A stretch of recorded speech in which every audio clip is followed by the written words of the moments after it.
Hello and welcome to the first episode of my new Minecraft Pixelmon Series. I'm doing this series on the Unwanted Minecraft Pixelmon Server because I think it's actually going to be more fun playing with a lot of people around, battling a lot of different people, seeing what other people build, rather than just playing it solo and doing my own thing. So as you can see, I've actually already started. My starter Pokemon's a little bit higher level than you'd normally expect. Obviously, I had to choose Tepig. Tepig is the best starter, that's just how it is. I didn't make the rules. And also I completed a few kind of beginner tasks, like I built a house, I planted some trees around and stuff. I mean, you'll see that all later. But I basically made a start, learned the controls, so it's not too boring for you lot to initially watch. I had to choose Tepig because I've only played one actual Pokemon game, and that was Pokemon Black or White, I can't quite remember. But it was on the Nintendo DS and it was the best game. It was one of the best games I've ever played. I really enjoyed it. And in that game, Tepig was my starter then. So I had no choice but to choose him a second time. I couldn't leave my boy hanging like that, you know? I had to choose him. It was a no-brainer. So after running around the spawn area for a while, I teleported back home. And as you can see, it's really not very impressive. It's probably the most shambolic collection of wood and glass you've, maybe ever seen.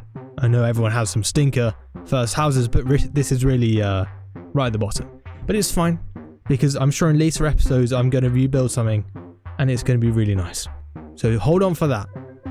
Now, after embarrassing myself enough by showing off my want-to-be house, I thought, you know what, it's time to get right into the game. It's time to start what everyone has come here to watch. So I got the rest of my team out of the PC, dragged them out, and I adventured into the wilds to find my first opponents. As you can see, the team I had at the time was pretty weak. I think they were all around level 7, I can't quite remember. Obviously you're looking at the video right now, so you can tell me. I do remember the first Pokemon I came across was a Centret, and he was level 15, as you can see. And I did not want any of that. I didn't think I would be able to take him. I would probably write. And so I kept it pushing. I kept moving. I did not want to fight that guy at all. But I did find my first victim like 2 seconds later. My first victim was going to be this level 10 Meowth. When I fought this Meowth, I made sure to swap in my Pokemon regularly so that they would share the XP and all kind of level up together. Because I didn't really want to have an unbalanced team. I think that would be really boring to play. Because I just have some really strong Pokemon together with some really weak ones, so it's kind of I don't know who I could take on, so I want a fairly similarly leveled team. I think that would be good. But anyway, I defeated this Meowth, no problems, no questions asked, bing bang bosh, done, game over, and I moved on to my second opponent, which was a level 13 Electrike. Once again, I used the same tactic, pretty much swapped in my Pokemon so they could all get some XP at the end, and then obliterated him with a few moves. He never really stood a chance. Everything was going really well. I was beating opponents left, right and center. I was leveling up my Pokemon. We were winning battles. No one could hold us down. Okay? We were running the show. Everything was good. It was good. Then I met this level 11 Centret, who I thought was going to be a really easy takedown. And he should have been. But I made a big mistake. I threw out my Tepig because I thought, oh yeah, of course, this is going to be an easy sweep. But I was pretty wrong. I used a move called Odor Sleuth, and I had no idea what this is, but it actually turns out to be the most useless move in the entire game. It literally did nothing, it did no damage. And because I basically wasted a turn, this Centret managed to destroy my Tepig, which was probably the most embarrassing thing that has ever happened to me in my 30-minute long Pokemon career. I mean, I've hit rock bottom really. But anyway, I basically brought out my next Pokemon and destroyed it with like one move, so it's not that big of a deal.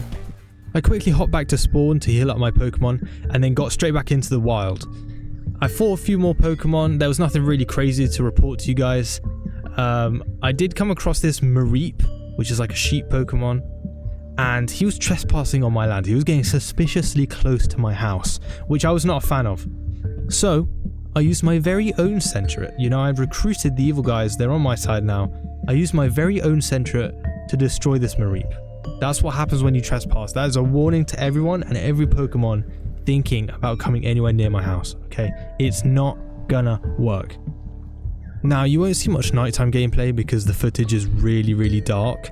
So it would be basically you sitting there watching a black screen, which, you know, is not very fun. But I'm just going to highlight some key moments and probably show a small bit of footage, but I'll keep it light. Basically, during the night, two things happened. I caught a red and white Pokemon called a Zapgoose, just because I thought it looked pretty cool. There was no actual reason, I just thought it was a cool Pokemon. And then the second thing that happened was this move tutor appeared. And basically what he does is teach my Pokemon moves that they otherwise didn't know at the time. So that was pretty cool. I could get some pretty high level moves. Obviously, because I barely play Pokemon, I don't know what's good and what's bad. But I do remember when I played through my first Pokemon game on the DS, I had my Tepig learn Flamethrower. And this move tutor could also teach my now Tepig Flamethrower as well. So I thought, you know what, I can afford it. It was 3 sapphires.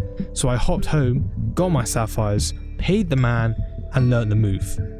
Now, because Tepig had 4 moves already, I had to swap one in. And this was honestly the easiest choice I've ever made. I mean, of course, I had to get rid of Odor Sleuth straight away. It was like swapping the best move for the worst move. Flamethrower was amazing. It was demolishing Pokemon left, right, and center. It was doing massive amounts of damage. You know, I basically had an unbeatable Tepig at this point, okay? Just straight up how it is. So after all those nighttime shenanigans, learning moves, catching Pokemon, it was finally daytime again. And I thought, you know what, I've been messing around my house for a little while, it's time to go exploring. So I climbed the mountain and enjoyed a wonderful sunrise, and then went a little bit further afield. The first thing I found was this black apricorn tree. And this was a really good find because you could use black apricorns to make Ultra Balls, which I mean, I think are some of the best in the game. I'm not 100% sure, maybe there are some more niche ones that are better, but in general, Ultra Balls are pretty good. So I was happy with this. This was a good find. This was nice. I mined some basic resources like coal, I think a little bit of iron, and maybe some blue gems on the side of the mountain, but there was nothing really crazy going on, except for this massive kind of red crystal thing. I actually have no idea what this is. I was hoping someone watching this video could kind of leave a comment letting me know what this is and what it does. I looked on the wiki and I couldn't find any information on it. I couldn't mine it. Maybe I need a specific tool. I don't even know what it does or what it's meant to do. So my best guess is that it's a sunstone or like a lava stone, a firestone, something like that. It was red. So if anyone can tell me what it is, I would really appreciate that. Just leave a comment. Thank you very much. Appreciate it already. There was nothing else interesting going on the mountain, so I decided to head back home and try and find a cave in the plains biome that was around my house. I found some shallow caves that had some basic coal and iron in them and stuff, nothing really worth showing off.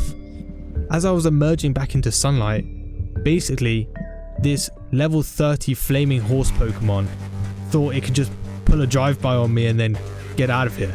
But I wasn't having it. I wasn't having it at all. So I stood my ground and I decided to fight this thing. It was called a Ponyta and it was level 30. Initially I sent my Tepig out, and before it could even do any damage, it died to one move because the level difference was just so insane. So I really had no chance at defeating this thing. So I basically tried to recruit it. I threw every single Pokeball I had at this thing.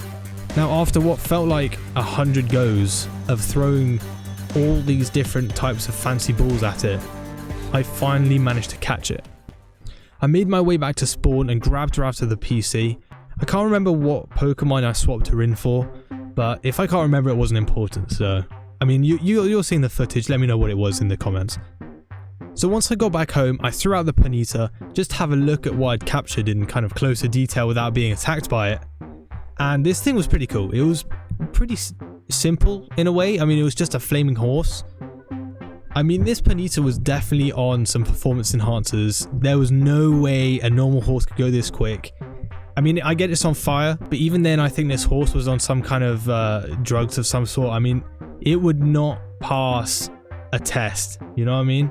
It's probably got every kind of chemical in its system. But you know, I'm not complaining, I'm just a trainer, so as long as it can fight the battles, I'm all good. It does whatever it wants.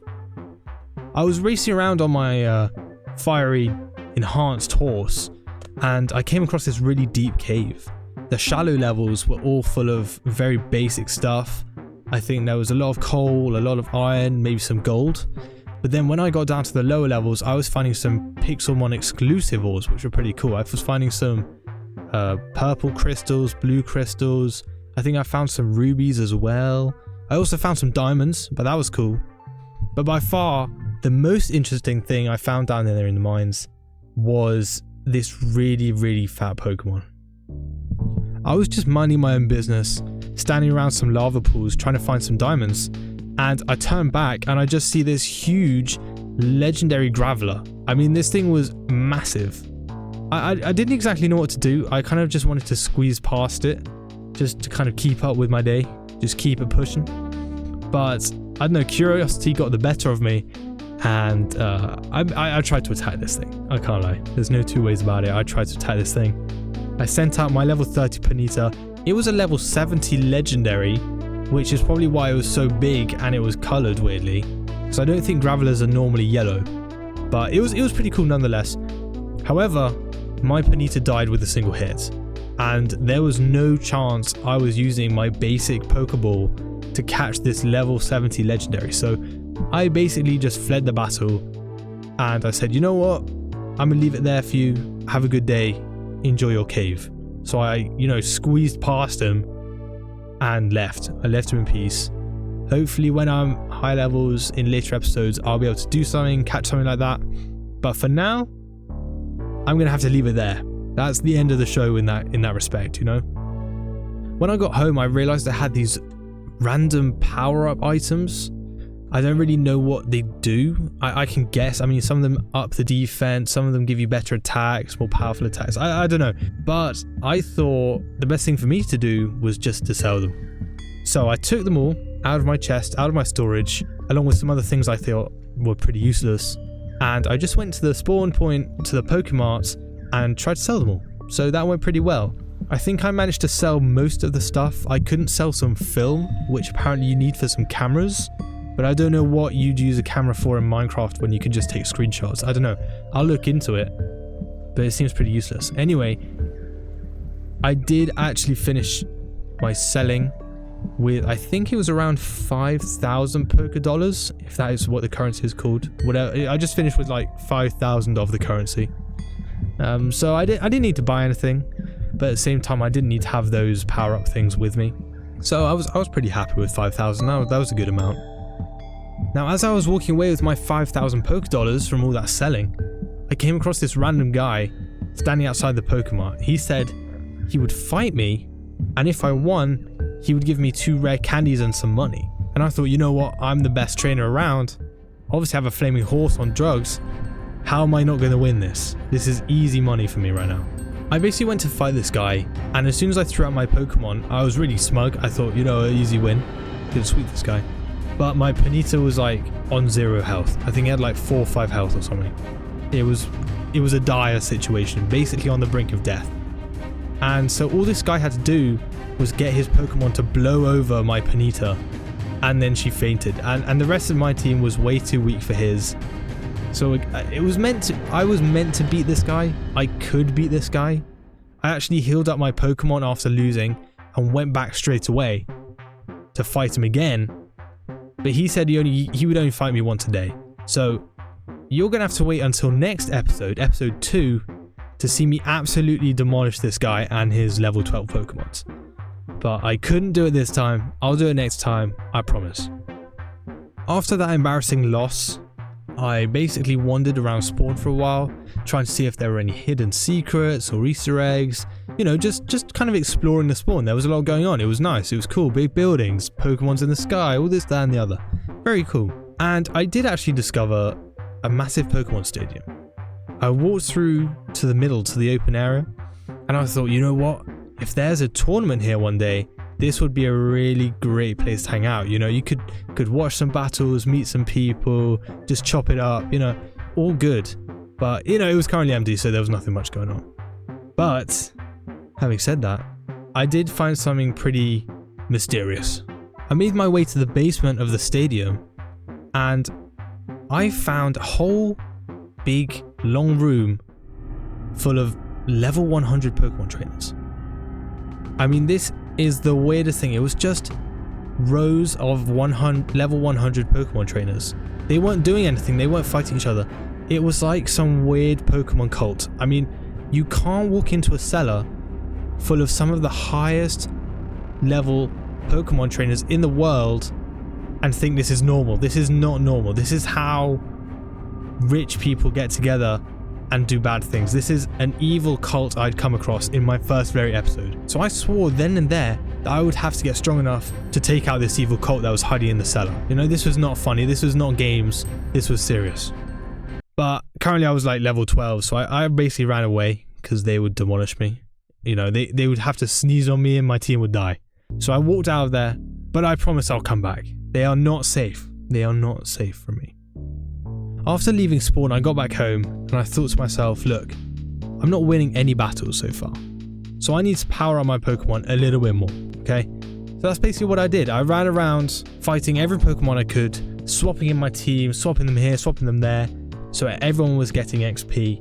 If a battle was too difficult, I just put in my Ponyta and, you know, they'd get clapped straight away. No questions asked. And yeah, I was winning most of my battles. People were leveling up, it was all good, I was learning moves, it was very nice, it was nice.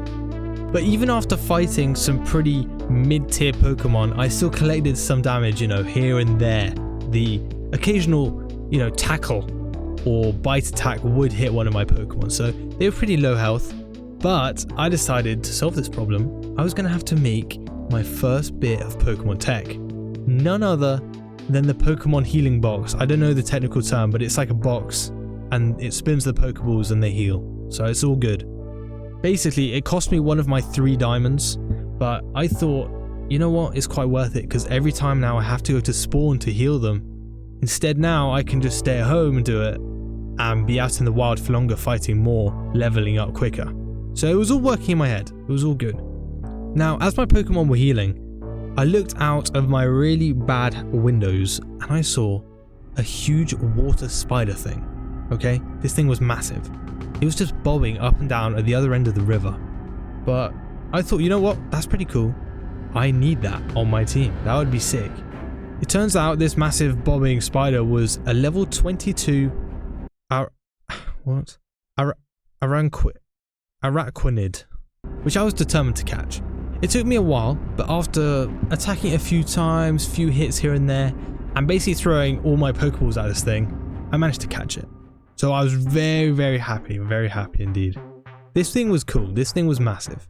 So I got back to spawn, pulled it out of my computer, swapped it in for something else I can't remember at the moment, but obviously wasn't very important. And then I got back home. And I thought, you know what, let me see how big this thing really is. Because I've just seen it from far away across the river. How big is it compared to my character? And let me tell you, ladies and gentlemen, as you can see, it's pretty damn big. You know, it's sizable to say the least. Probably as big as my wooden shack that I currently live in. My experience got even better once I realized I could actually ride this giant level 22 Araquanid. And it looked pretty cool. I mean, it was a bit jittery. You know, the gameplay got a bit jittery. But generally, this was pretty nice. You know, for a blocky game that came out in 2009, this really wasn't a bad experience. You know, it wasn't terrible, I must say. I couldn't figure out if it was faster than my flaming horse. I assumed not, because, you know, my flaming horse is literally on fire because it runs so fast. And also it's on performance enhancers, but that's a whole nother thing. So I've still got Ponyta as number 1, but this spider thing was number 2 for sure, 100%. Level 22, second strongest Pokemon, really good, up there on the charts. As I was riding around my massive spider, just, you know, minding my own business, I saw this random lost trainer, just standing there, you know, blade of grass in the wind, and I didn't like it. I didn't like him. He didn't even look me in the eyes when I said hello. So I said, buddy, I'm gonna destroy your team now, and there's nothing you can do about it. You can't stop me. Obviously, this guy wasn't afraid of a spider riding Pokemon trainer, but he should have been, because I absolutely wiped the floor with his team. My level 30 Ponyta and my level 22, I can't pronounce the name, but Spider, just absolutely demolished the team, okay? And he went home crying. Legend has it, he has never recovered, okay? He is still hurt from that battle.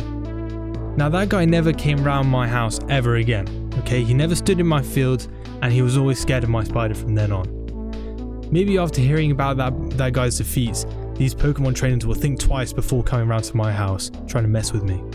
Now, what better time to end the episode than on a high note of beating this Pokemon trainer into the ground. I mean, that was exhilarating, but I am going to have to leave it there. So thank you very much for watching. Drop a like if you want to see more. Leave a comment if you know the answer to any of the questions I've asked, or just leave a comment saying what you thought the video was like, what you want me to improve, what you want to see more of, what you don't want to see more of, and hopefully I'll see you in the next episode. So thank you for watching. Goodbye. Have a good time.